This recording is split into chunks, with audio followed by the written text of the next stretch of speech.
11वें दिन की समाअत शुरू हो चुकी है। निर्मोही अखाड़े की जानिब से सुशील कुमार जैन दलीलें पेश कर रहे हैं। इससे कबल जुमेरात को समाअत के 10वें दिन सीनियर एडवोकेट रंजीत कुमार ने सन 1950 में 20 मुसलमानों की जानिब से दाखिल करदा हलफनामा पढ़कर सुनाने लगे, जिसमें इन्होंने बाबरी मस्जिद हिंदुओं के हवाले करने की हामी भरी थी। इस पर बेंच ने एतराज किया। जस्टिस बोबडे ने कहा कि ये हलफनामे कानूनी हैसियत नहीं रखते। खुर्रम शहजाद मजीद अपडेट के साथ हमारे साथ जुड़े हुए हैं दिल्ली से। खुर्रम, बताइएगा कि निर्मोही अखाड़े की तरफ से क्या कुछ दलीलें अब तक रखी गई हैं?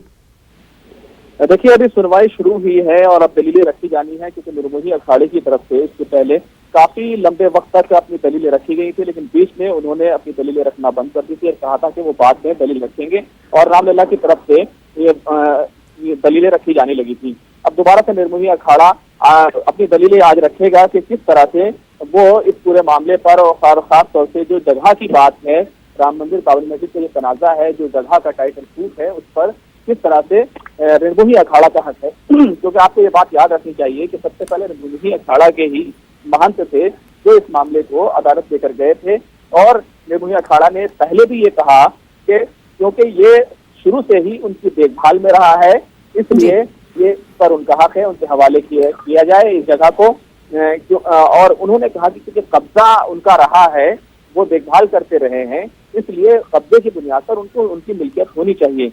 जहाँ तक कल जो हलफनामों की बात है, हमारी बात हुई थी, और इस सिलसिले में जो अहम हकीकत ये है कि 1945 में जब बाबरी मस्जिद पर हमला हुआ था, तो उस वक्त मजिस्ट्रेट ने इस पूरी जगह को अपने कब्जे में ले लिया था। जो एक प्रोसीजर होता है उसी तरीके से लिया गया था, और लोगों से बयान मांगा जाता है, कहा जाता है कि किसी को कोई बात कहनी है तो अपनी बात कह सकता है, रख सकता है।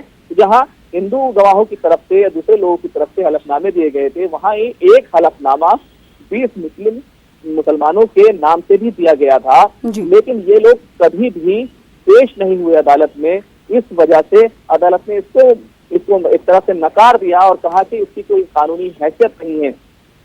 मुस्लिम फरीक का कहना है कि ये हलफनामा ऐसा है जिस पर कोई यकीन नहीं कर सकता, क्योंकि हलफनामे में कहा गया था कि जगह राम मंदिर की है, राम मंदिर के नाम से रही है, पूजा होती रही है, इसलिए मस्जिद के बजाय ये जगह हिंदुओं को दे देनी चाहिए। तो इस तरीके से ये हलफनामे का पूरा मामला सामने आया है, और इसको लेकर के एक तरह की दलील दी गई थी कि ये जगह जो है राम मंदिर के लिए है, बाबरी मस्जिद और मस्जिद का इस पर कोई हक नहीं है, और एक दलील बनाया गया था इस हलफनामे को। इसको जस्टिस बोबडे ने साफ तौर पर मना कर दिया, और उसकी सबसे अहम बुनियादी वजह यह है क्योंकि इन लोगों ने हलफनामा तो दिया, लेकिन कभी भी ये सारे लोग अदालत के सामने पेश नहीं हुए, और अदालत ने इन लोगों ने नहीं कहा कि इस तरह का कोई हलफनामा उन्होंने दिया है। बेहद शुक्रिया खुर्रम शहजाद। तो निर्मोही अखाड़ा की तरफ से अपनी दलीलें रखनी है, समाअत शुरू हो चुकी है, इस हवाले से मजीद तफसीलात आपसे लेंगे। बेहद